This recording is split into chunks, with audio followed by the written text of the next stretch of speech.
So you guys were here last year doing the Roots, Return to Roots tour, and now you're back doing the Beneath the Remains / Arise elements there. I've tried my hardest to stay away from the set list and how it's all set up, because I kind of, I want to be surprised. But what can we expect from the show when you're here? Yeah, I think it's a new idea actually, and we already did it in Russia and South America, and it's actually a combination of both records, of the best of Beneath the Remains with the best of Arise, with a couple of other things that we are saving for the end. Ooh. And we changed a couple things to make it more interesting. Some songs are a little longer, to make it a little bit more exciting. But it's definitely a powerhouse, man. It's I think people are gonna love it, because already in Russia and South America, they were freaking out how cool it was, and they really, really loved it. So I think Australia, if they like the Roots, they're gonna love this. That's as much as I can say. Yeah. It's better than Roots even. Oh, that's a big call. You wrote the songs right enough, but that's a big call.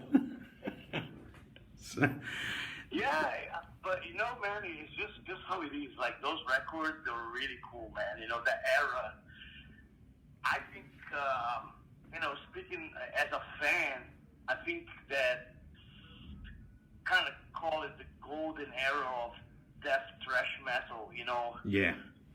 And those two records, Beneath the Remains in '89 and Arise in '91, they were created in that golden era, and they captured that moment, so play them now, the people now that they kind of like, live with the songs, and the songs became part of their DNA actually.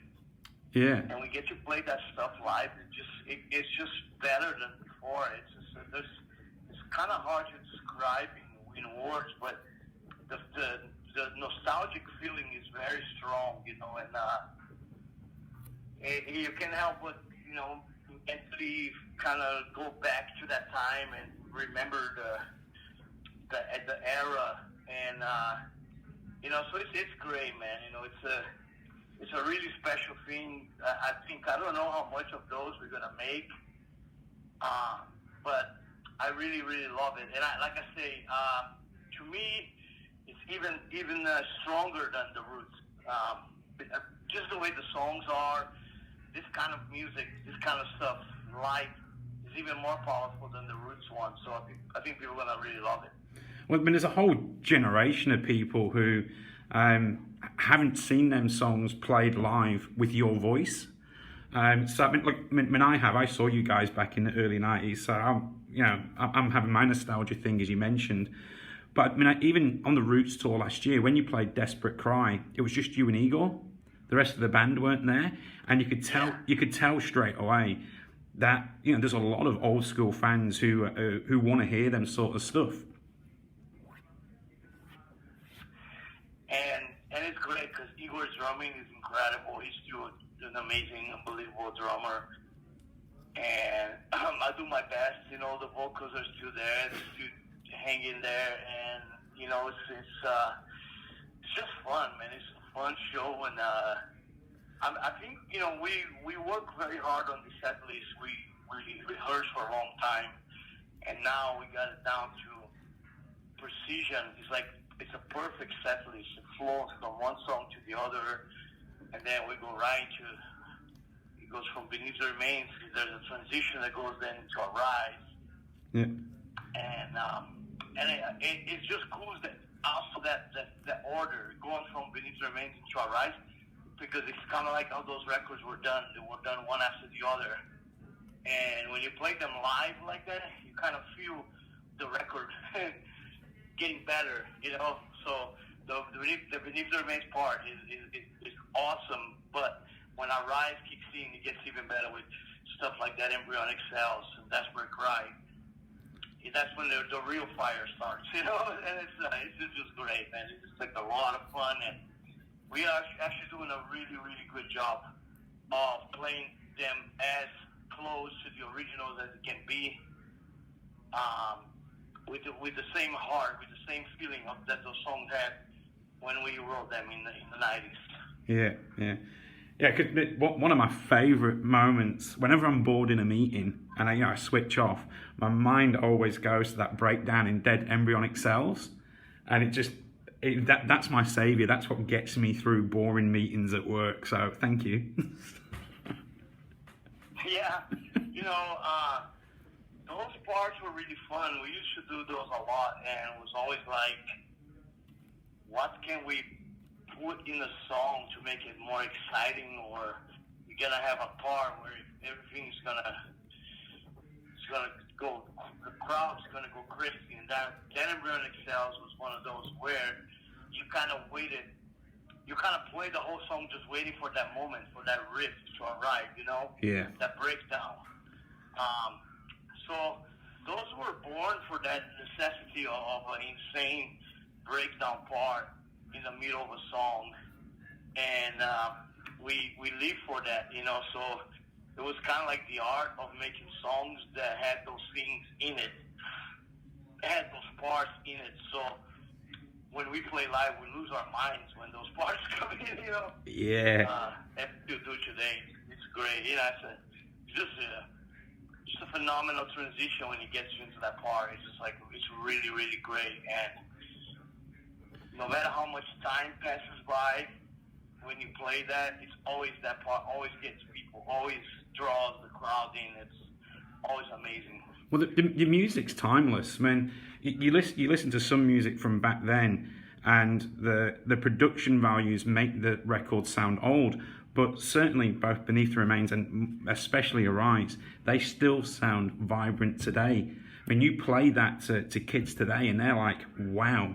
Is that what you're kind of hoping your legacy is? Yeah, well, that's the thing that is what's great about this, that we had like this really good musicians in the band. We had like people like Mark Rizzo and Mike playing bass, and me and Igor. Makes for a super band, like a really good band, really solid band. So it sounds even better than the record, because the record, like I said, the production wasn't that good back at those days.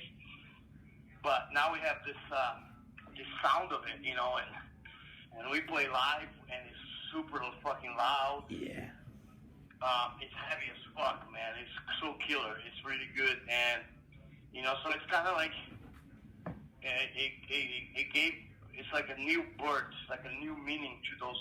We kind of revived those records, and we're paying tribute to them. And I think like that's the cool thing about these things that we do. We don't do it all the time. We never even done it in America. America is begging for the tour. They're like literally people like literally get on their knees and begging, please come here and do this. And we don't know if we're gonna do it right now. But I know that Australia is confirmed, and we are so excited to do that in Australia. I love Australia. We have great fans there, and it's gonna be great. It's a really special set list that we don't know how much. Like I say, we don't know how much of those, because I still have Soulfly still going, and Cavalera and Killer BQ, and all those other projects are still alive and kicking. And so whenever we have the chance to do those, we will do it. And it's very special, and I think it's like for the fans, especially for the two kind of fans. For the ones that were there, they get you here again, and the ones that were never there, they get you here this first time, and it'd be like kind of like if you were there at that time. So the reactions are great no matter what, So it's like really a really amazing night. Everybody just leaves the venue feeling really great, like they witnessed something really cool that it doesn't happen all the time. Oh, I think the crowd are going to leave having witnessed an atomic bomb going off. That's just my feeling.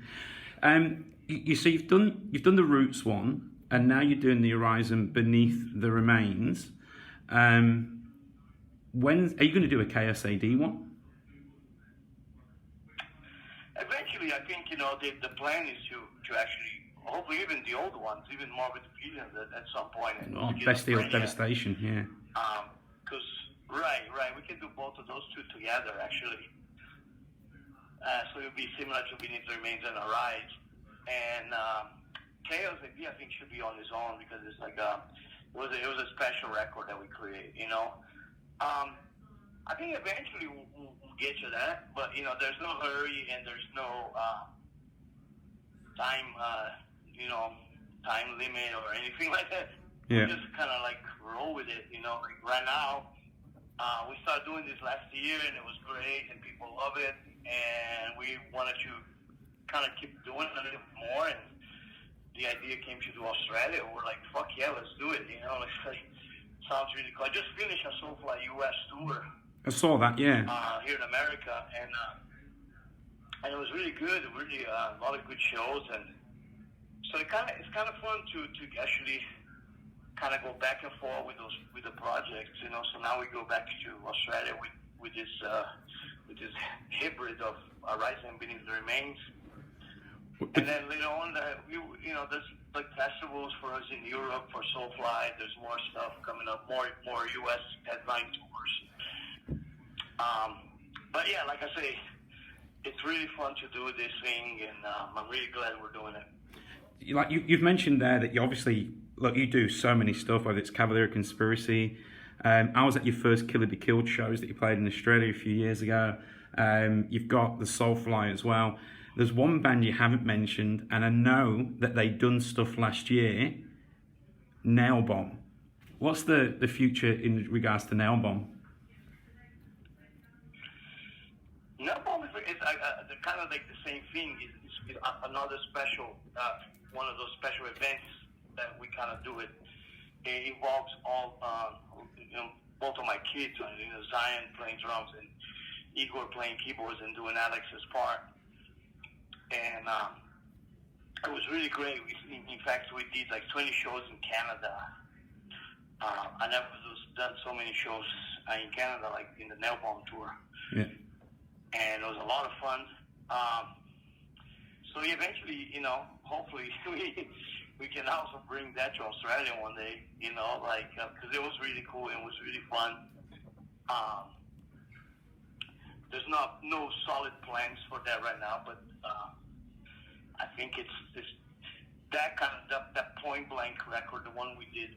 It again, it's something that you can do at any time and it'll be great. Yeah. It's again one of those records that anytime you play it anywhere in the world, it's gonna be great. It's just a great record, you know. It's like a really, really perfect record to play live.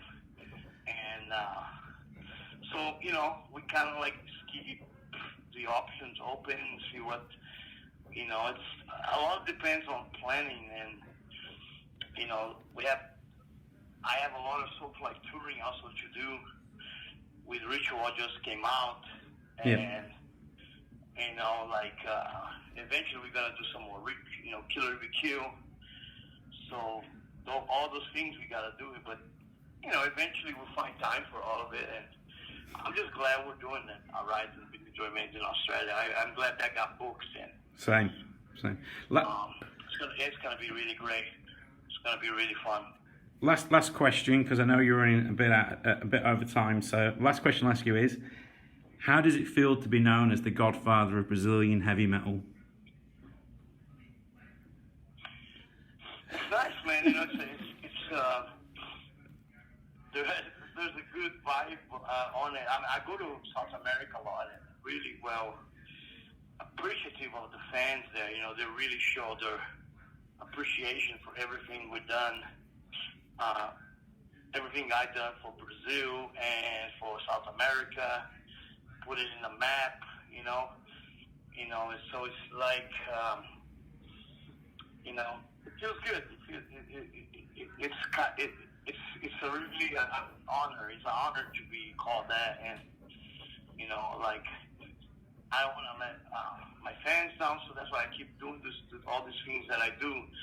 You know, I love metal. You know, like it's a passion I have. It's for metal, for heavy metal in general, and just want to be involved in as many things, many metal things I can get my hands on it and be able to just have fun with it and play for the fans they wanted to hear.